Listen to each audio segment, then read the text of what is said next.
Cover-up in Oklahoma may be copied if copied in its entirety and without modification.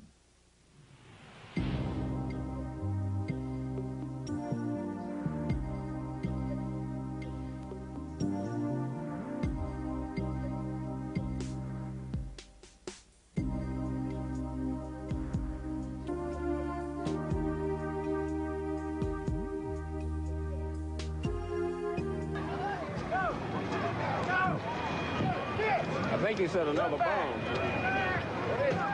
Another bomb, move back. Oh my God, another bomb.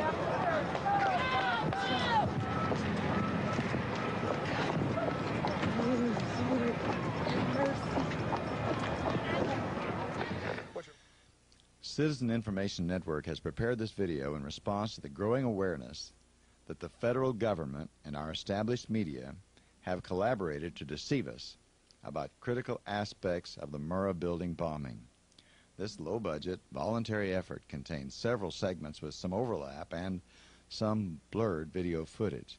Nevertheless, the presentation will help viewers decide what really occurred at the Murrah building, what was the broader meaning of that event and its aftermath, and what level of confidence we the people should have toward our public servants and our dominant news media. The first segment of this tape presents several clips of television news coverage that was broadcast immediately following the bombing. Most Americans are still unaware of the facts revealed by these early reports. We just saw, if you were watching there was a white pickup truck backing a trailer into the scene here. They're trying to move people out of the way so they can get it in. Appears to be the Oklahoma County Bomb Squad. It's their bomb disposal unit, essentially, is what it is, and it is what they would use to, if the report that we gave you just a few moments ago turns out to be correct, that they have found a second explosive device of some kind inside this building. They'll back that trailer down there, and the bomb squad folks will go in, and they will use that trailer. You see the bucket on the back there, sort of, this is how they would transport the explosive device away from this populated area to try to do something with it. If you are outside the metro area, you'd have to be well outside the metro area if you did not feel the blast that occurred. This is just a few moments ago. People running north away from the federal building, you see them. Now confirmed through federal authorities that a second bomb has been found inside that federal building in Oklahoma City. It was an explosion at 9 o'clock this morning that did that damage you're looking at right there, blowing off the entire north face of that building. Again, you're looking at the north face there. A second bomb was found on the east side of that building. A bomb squad is on the scene. That second bomb has not exploded. We don't know quite the status yet, if they've managed to defuse it, but it has been confirmed that a second bomb was found on the east side of that building. And Dave Balut here joining me. Dave, what do you have to add? Well, I just took a look down the street at the Murrah building again. I see another bomb truck going, so apparently they're going to try to get out that third bomb that's been talked about. Still a lot of activity around the Murrah building. Security concerns that another one still might go off. That's what everybody's worried about. That's the reason they have moved the media, everyone back. Let's take a look now, if we could. I understand we've just received videotape in a news conference held just a few moments ago at St. Anthony's Hospital. Okay. This is Tom Caniglione. He's medical director of St. Anthony Hospital. This is Jim Maravich.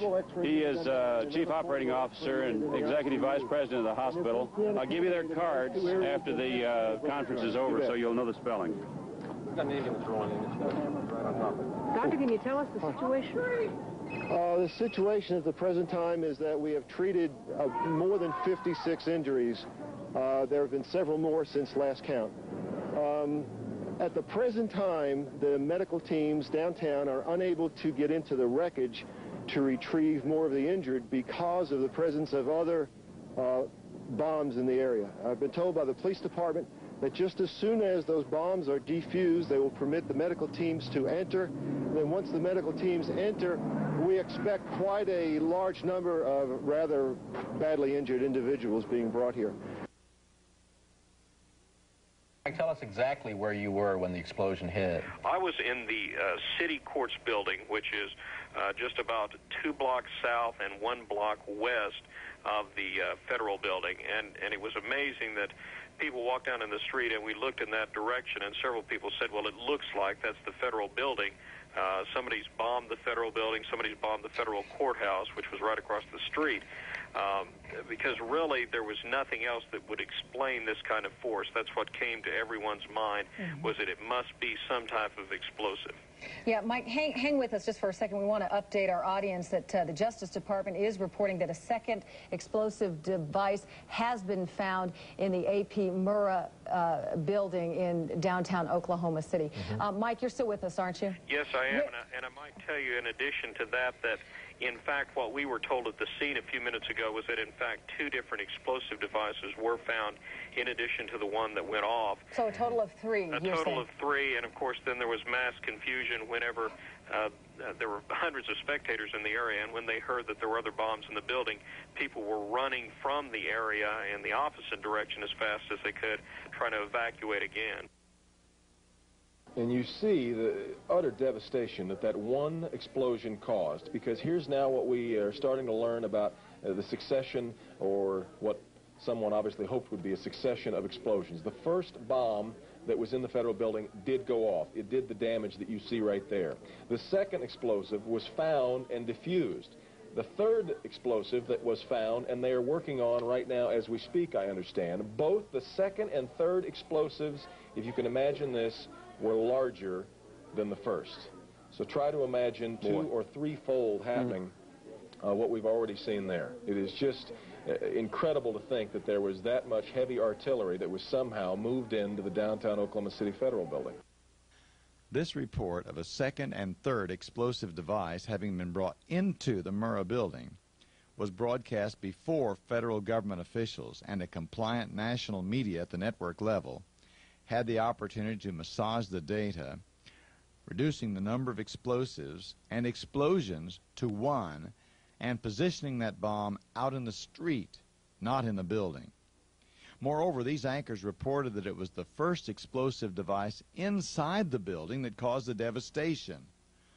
The second and third bombs were undetonated. Those bombs, in the possession of the authorities, would provide information about the perpetrators of this monstrous crime. Again, you're looking at, obviously, aerial pictures from Chopper 4. They kept us out for a while because of obvious reasons, and we respect their demands on that. The reasons may have been obvious to these reporters, but they're not obvious to the rest of us. In the light of later reports of Oklahoma City police bomb squads who brought in a military EOD special bomb squad because an undetonated military bomb was found in the building, we would like to know why this information has been suppressed. Were the media people who claim to be the eyes and ears of the people shut out while federal agents removed security cameras which had recorded all activity in front of the federal building? If we are to trust our government, if we are to trust our media that claims to be independent, we need journalists who are not so deferential to the demands of our public servants. And that we are now there with our camera and our chopper, and it gives you a bird's eye view of the devastation. Again, one more time on this, because we've been hoping this wouldn't be the case, but it is the case. 6 of the dead are children, 2 are adults from this explosion today. There was a daycare inside the building, and imagine the callousness of setting off a bomb where children are inside. It's mind-boggling.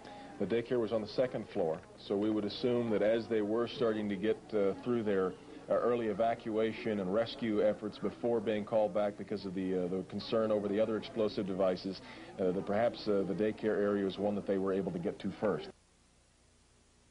I was on in the stairwell. Do you know if there are other survivors? Did you see any casualties? Did you see people that had died? I don't know. I know that some people were still in the building. They haven't gotten to yet. I saw a lot of people very badly hurt. Anybody else getting out? Yeah, there were people were just getting out covered with blood and just stunned. I mean, it was just shock. Get out! Get them ready.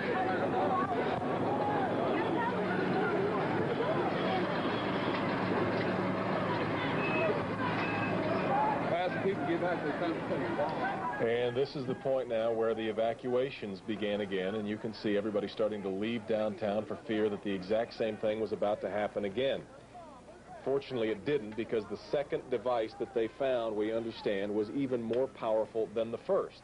They then found a third device, and you can see the look on this woman's face at the fear that she might have to go through the same thing again. They then found a third device, which was also larger than the first. Hard to feel lucky at this point, but certainly through some good work by some munitions experts and the explosive sniffing dogs, further tragedy has almost certainly been averted here today. The reports I have is that one device was deactivated. Apparently there's another device, and obviously whatever did the damage to the Murrah building was a tremendous, very sophisticated explosive device. So President Clinton just called Governor Frank Keating, and he says that 3 FBI anti-terrorist teams are en route to Oklahoma City. Right now, they are saying that this is the work of a sophisticated group. This is a very sophisticated device, and it has to have been done by an explosives expert, obviously with this type of explosion. The reporter said government officials stated the bombing was the work of a sophisticated group. The explosive that went off in the building was a very sophisticated device.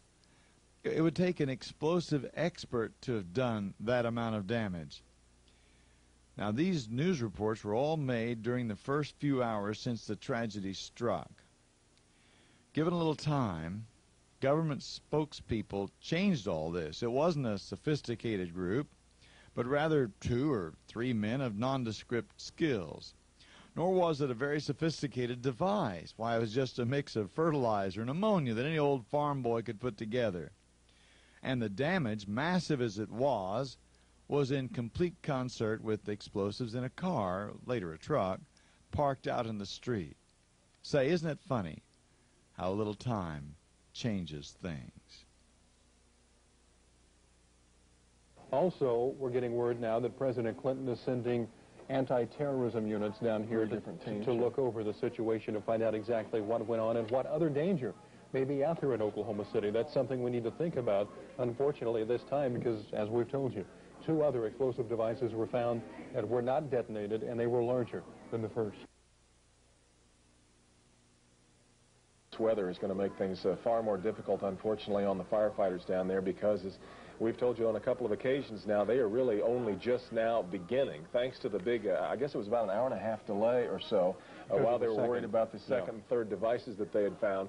They are really only now starting to really get full force into the rescue and search operation, going all through all 9 floors of the building that are above ground, 4 floors of parking garages that are below.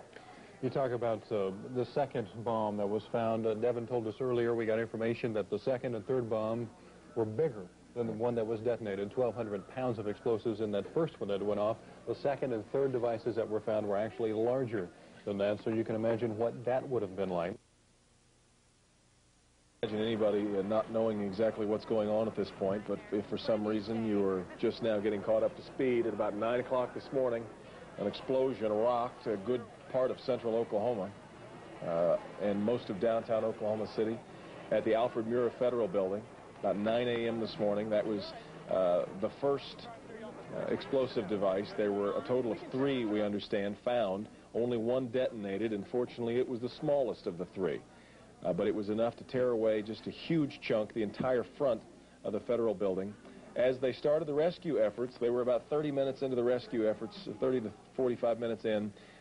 That was when they were alerted to the presence of the other 2 devices, and that put the brakes on the rescue and now, evacuation we're getting word of another bomb threat now, Devin, to talk about the 2 after the initial blast. Our crews are being moved back in downtown Oklahoma City because of another bomb threat down there.